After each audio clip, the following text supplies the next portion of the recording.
Sweetwater Blues, a novel. Learn more right after this. My college offers classes that meet my educational and career goals, with opportunities outside the classroom, where the faculty know me by name. My college can prepare me for my career. I can earn an associate's degree and transfer credits toward my bachelor's. My college is a state college within the university system of Georgia. My college is affordable. It's close to home. My college has online opportunities. It's where excellence begins. We are GHC, Georgia Highlands College.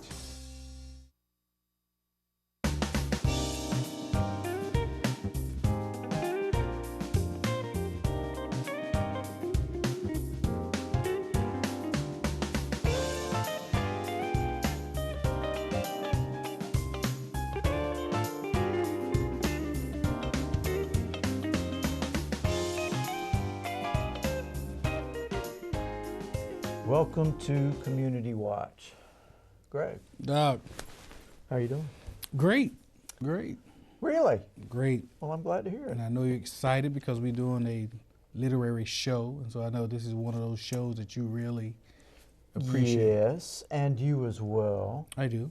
It is one of the good things to get to talk to the authors, personally and ask questions. So yeah, I do enjoy these type of shows. Well, we are talking about the Community Read Project, which is called One Book, Many Voices.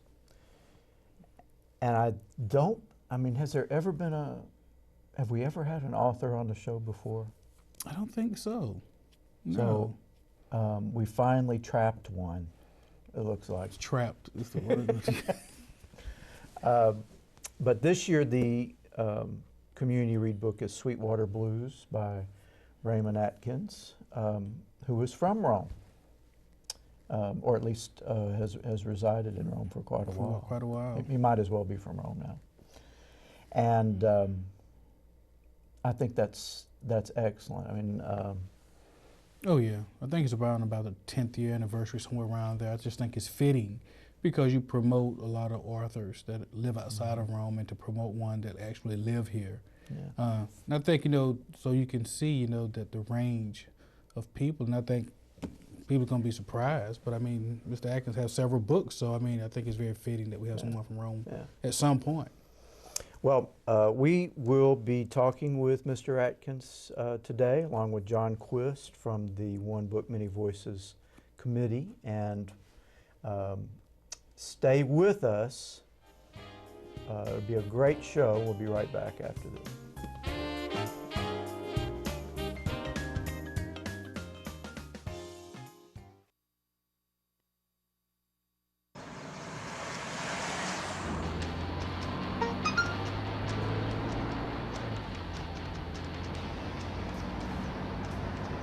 The average text takes your eyes off the road for nearly 5 seconds.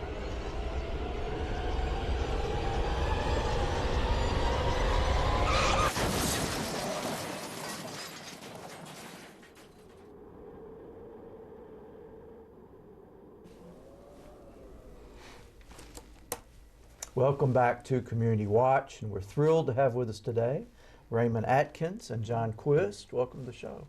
Thank you. Good to be here. It's good to be here. Now, Ray, you've been on the show before when we've talked about your publications. I can't remember which book had just come out. It's been a while. It might have been a couple of books ago, Camp Redemption maybe, but yeah, it has been a while. I'm glad you had me back. Say a couple of books ago. What are we up to now? Number 5 came out this year, and I'm working on number 6, and it's challenging. I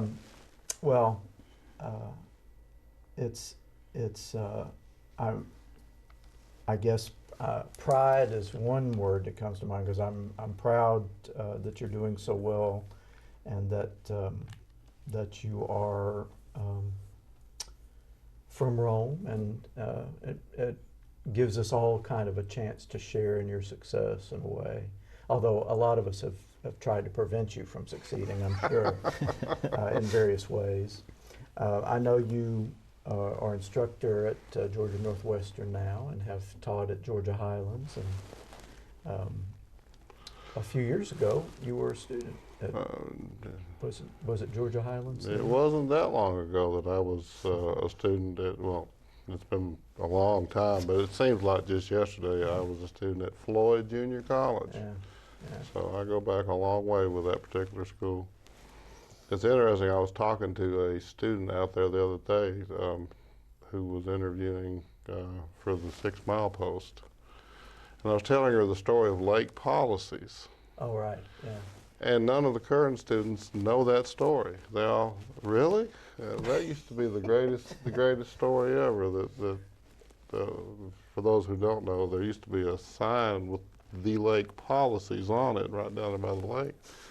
And everybody started calling the lake policy. So. And I was telling her that story, and she was looking at me like, what have I gotten myself into here? You know, there's a new sign up down there. I think it says the same thing. Does it say lake policies? I'm going to have to notice next time I go down there. And I don't even really know the real name of the lake. It's Paris Lake. Paris Lake, okay. Yeah. But to me, it's always been lake policies. Well, John, you've been on the One Book, Many Voices committee for quite a while now. Yes, almost from the very beginning. I think I missed the first meeting before I moved to town, but I was on from the get-go. And was the first community read book, was that Maya Angelou's book? Yes. Yes, I Know Why the Caged Bird Sings. And to have her come to town in person then, I know, was a huge deal. It was a monumental occasion for sure. And every year we've had spectacular writers who have come, and it's great that we have gotten to a local novelist to include in that great series. So. But you don't have quite as far to travel as some of the others. I tried to get per diem, and they said, "Oh, come on." Get a room at the Hearth, huh? And you were on that committee, apparently. Yes, we were. Apparently, you still are. Yes, we are. But you know, John, thinking about it over the years, and I've said this time and time again, I don't think the citizens of Rome sometimes realize some of the neat things that we have here. And the One Book, Many Voices, I do believe is a true treasure. Because to be in a small town like Rome and have nationally known authors come, internationally known authors come, and then you also have the quality of writers here living here that that clearly could be on that panel, be at that level as well. I don't know if we recognize and appreciate that, because you just can't go to in the city and see the litany of guests that we've had here in Rome with the One Book, Many Voices. Right. And so I just hope at some point, it's been about 10 years or more, that the community will finally kind of truly grasp this and kind of just even grow it even bigger. Yes, I agree. And we have a very simple, but I think valuable mission statement, which is we seek to foster literacy, encourage dialogue, and build community through discussion of a book. And whether we're talking about Maya Angelou or Ray Atkins, that mission statement has been central to our identity and purpose as a group. And it's a lot of fun to work with them and to meet authors and bring them to town and have them in town. Ray has offered very generously his time to meet with community members, schools. He's going to visit Georgia Highlands soon. I know he's spoken at a couple of local schools already, and it's a unique and wonderful thing. I do know that. I don't, be honest, outside of Maya Angelou's book, I don't know that I would have read any of the other books if it wasn't for the One Book, Many Voices. And that in itself is a gift to the community, I think. Because it just wasn't the genre or the artist I was familiar with. And it's been some that I know quite a few of them we actually read at the schools, and 13 Reasons Why and all this, and Sherman Elects. And so we were really able to have some great dialogue with students. And I'm hoping we'll be able to do the same thing with Sweetwater Blues, because I just think the committee, by selecting different books and having different people on the committee and suggesting different books, it really exposes people, because I like to consider myself well-read, but none of the authors outside of Maya Angelou had I read prior to the One Book, Many Voices. And I'm quite sure I'm not the only person when I say that. Well, that's true with me. I was about to say, I know that's not true with you. It is true. And both of us are readers, so that's not the issue. It's just there are a lot of books out there. Yeah. So to have the organization One Book, Many Voices select a book for whatever reason as something worth a close look from the community. I definitely have read some things I would not have read otherwise. So I've been very happy that not only we have that, but that it's maintained for a while now. And it's I don't know how many years something has to happen before it's a tradition, but I think we're probably there. Yeah, I hope so. Yes. Correction. Hotel Rwanda, the other one. The other one, what? The other book. You had read that. Oh, that you would have read. Paul Russell Bagini. Yeah. I had already read that one. Yeah. But outside those two, that was a tough read, but it was a good read. Yeah. It was. Yeah.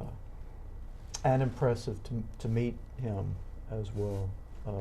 So there's something about the connection between reading and the actual human being, having the actual person there, accessible. Yes. To talk about the book, it makes it, I don't know, a realer experience. And I would guess that that's been the case, especially for people who may not read a lot, to have that connection with the actual author there. I think as teachers of writing, we all talk a lot about the writer's voice, and that's kind of an abstract concept when you're talking about it in a classroom, but when you read a book and then you hear the author reading those lines, it really drives it home how important that idea of voice is in writing, whether it's fiction or nonfiction. And that's another really amazing thing about this program, I think. Now, Ray, I'm curious, since we have you here to be able to do this, the writing process for you. I know one of my favorite authors is Walter Mosley, and he said his writing process starts, the first thing he does when he gets out of bed, he just starts writing. He writes every day. He's just committed to writing.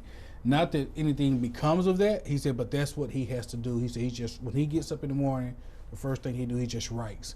And he has no time limit, but he just starts writing. So what is the writing process for you? Because you've working on your 6th book, so clearly you've been successful at it. So do you have a process for those out there that are aspiring to be a writer? It is not much different from Mr. Mosley's and from most of the writers I know. Most writers that I know who have the kind of schedule flexibility that allows them to write first thing when they're fresh. Writing is not physically hard, of course, but it's mentally very taxing. And if I wait till later in the day to do it, what I write's not as good, because I've already graded some papers and taught a couple of classes and done this and done that. So for me at least, and for a lot of the people that I know who write, that's the first thing that I do. I've kind of got old man-itis. I tend to get up, at 5 o'clock in the morning, and I either got the choice of going down and watching them make donuts at the Walmart, or sitting down and getting my writing out of the way. So that's what I do. I like the point you made that Mr. Mosley made as well, that it doesn't really matter how good it is, because it really doesn't. The first draft is just that. The real writing starts on the rewrite for everybody that I know who writes seriously. So the main thing is to get it down on paper. generally I throw about half of what I write away the next day, because that when I reread it, it's like, oh, somebody slipped into the house and got on my computer and wrote this bad stuff here. But you got to get it down there first before you can fix it. So for me at least, that's the writing process, and for a lot of folks I know. Well, we're coming up on a break. When we come back, we're going to hear a little bit of the book. Mr. Atkins will read some to us, and then we'll talk about the actual event and the details around it. So don't go away. We'll be right back.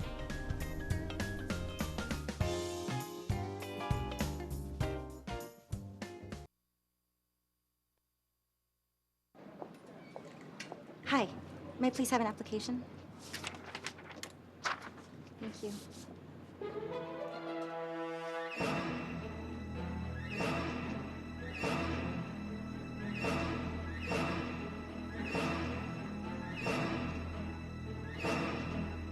Skip the drama. Get your diploma. Okay. Take that first step towards a better future. Find free adult education classes at finishyourdiploma.org. Welcome back to Community Watch. We're talking with Raymond Atkins and John Quist about the One Book, Many Voices Community Read, which is coming up soon, 27th of October, Yes. Is that right? And the book this year is Mr. Atkins' novel, Sweetwater Blues. And you will read a little bit of it for us? Be happy to. Well, great.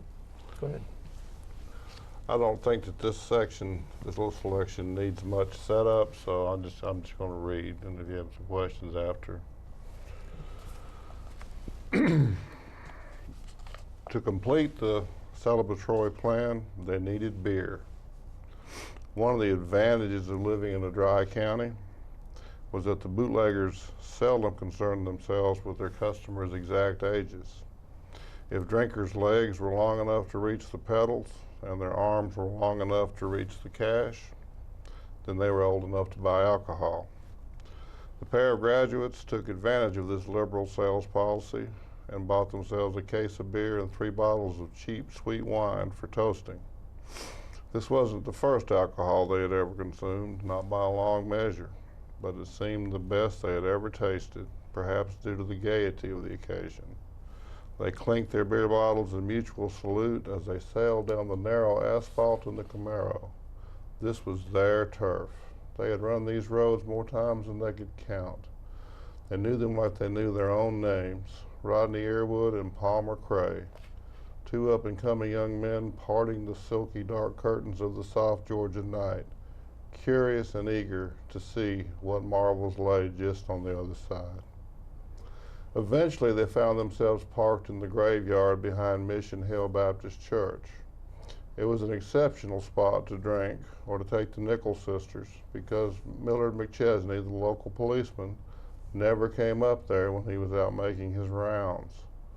Millard was a large, rough man with a short left leg, and to his great shame, he was afraid of all manner of dead people, both the freshly departed as well as those who were little more than memories drifting on the gentle breeze. This was an admittedly odd and somewhat limiting trait for a law enforcement officer, considering the nature of the work and the eventual likelihood of encountering an individual who had ceased to breathe. But Millard was an odd and somewhat limited man, so it made sense for him. Still, the dead can do no harm. It is only the living who must be watched. Rodney and Palmer were deep into their celebration and not worried about Millard McChesney or his phobias when they decided that the night was still young enough for another journey to the beer joint. It was a decision that forever altered the small part of the world they knew and called their own. Many times during these ensuing years, Palmer Cray marveled that he was able to recall those moments at the cemetery so well, especially considering that he didn't recollect much at all from the time right after. But the memories were there. All he had to do was close his eyes, and they all came back to him, as welcome as a night terror, as wanted as a hurricane. The stars that night had been twinkling lights strung randomly against a backdrop of black cloth. blue and white beacons sparkling just out of his reach. The only cloud in the entire sky had wrapped itself tightly around the heavy moon like a cape. A wispy ground fog meandered to and fro among the white tombstones. The gravel road gleamed alabaster in the moonlight, and fireflies danced their careful dance, ever watchful for barefoot children bearing mason jars. It wasn't just the images that came to him. He could breathe the scents of early summer as they lingered on the gentle breeze, the sugary perfume of the blossoms on the fat honeysuckle vines as they hung from the branches overhead, and the thick sweetness of the gardenias, and the overripe richness of the magnolias. He could hear the crickets and the tree frogs as they croaked and squeaked, and from a great distance came a long, mournful note as a freight train approached a marked crossing. It was a slow moment in time, a rare glimpse of perfection, a brief calm before the gale descended and the tides surged against the seawall. At that instant, they had all the days of the world before them. Their lives were unblemished canvas, and they could paint just about whatever they wished. I'll stop there because you want some time to talk. Well, I guess. I was getting kind of lulled into the world there. They teach you that at author school, John. Well, I know you have you set all of your novels in roughly the same part of the world? Roughly the same part of the world, which is northeast Alabama, northwest Georgia, kind of the mountainous area that we live in a fictional town, or actually two fictional towns, Sand Valley, Alabama, and Sequoia, Georgia, and those are the two places that all my stories are set. And you are from that specific area? I am from a place that looks very good in the rearview mirror, called Valley Head, Alabama, and a lot of Sand Valley is based on Valley Head. Much of my fiction is a bit autobiographical, as most fiction tends to be. We can only really write about what we know believably.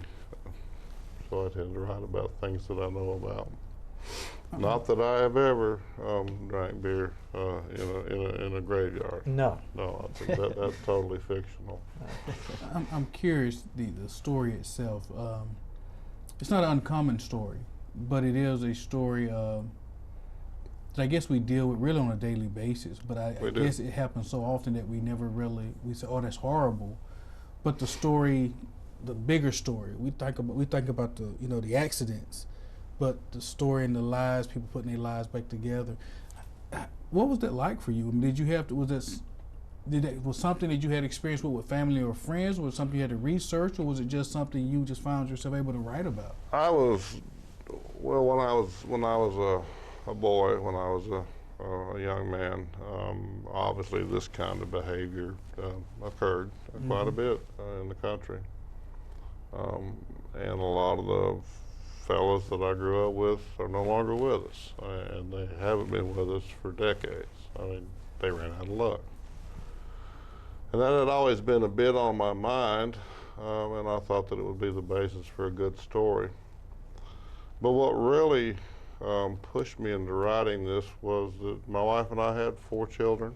We had 3 of our own and another that we took in. And 2 of them were boys. And for some reason, I've always worried about boys more than girls. Probably because girls have got better sense, just in a general overall scheme of things. We can agree with that. Yeah. And for about 10 years, particularly with the boys, but really with all of my children, both my wife and I walked around with gritted teeth, hoping that despite our attempts to raise them well, and hoping that despite are attempts to keep them safe, hoping that they weren't one or more of the children who ran out of luck. Because sometimes it just comes down to luck. We all know kids who were good kids who ran out of luck. And that's the fear of every parent. And so that's kind of what drove me to write this book. Because in this book, we have two young boys who ran out of luck. They had done what they did in this book 100 times before. But this time, they ran out of luck. And this time there were consequences. This time there were bills to pay. And so that's what it was about. I know I can relate, growing up in a dry county myself, that right over the county line, there was a beer joint. And you didn't have to necessarily be 21 years of age. They didn't ask you for your ID card, no. It's funny, I grew up in a dry county, in Valley Head, Alabama, DeKalb County, Alabama. We came to Georgia. We came to right across the line to Georgia, up around Menlo. That's where we came. And everybody had a county line or a state line that they went to back in those days. And it just, I don't know, it was just on my mind that it was a subject that needed to be talked about. I don't think that,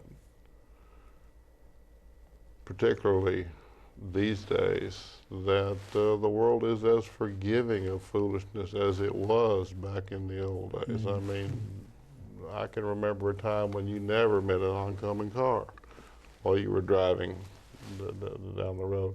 Now there's cars everywhere, there are people everywhere, there are many more distractions. You got your phone, your GPS, your radio. So there's enough to distract youngsters anyway. They don't need the additional distraction of a can of beer. So. Well, we've got about a minute left. Tell us about the event, John, the location, time, and... Okay, Thursday, October 27th at 6:30, the band Little Country Giants is opening for Ray, which is we've tried to incorporate some music the last few years, and I think it's a great addition. And so they'll be playing at 6:30. Ray goes on at 7, and another twist for this year is it's at the DeSoto. Oh, and I think that's going to be a great venue. We've done it at the City Auditorium the last few years. We've been at Pepperell and other places, but this year it's at the DeSoto, October 27th, 6:30. And is there a charge? $5 tickets. They're at Dogwood Books. They're at the Sarah Hightower Library, and they'll be at the door. Okay. We have another break. When we come back, we'll review some of that information for you. Do not go away.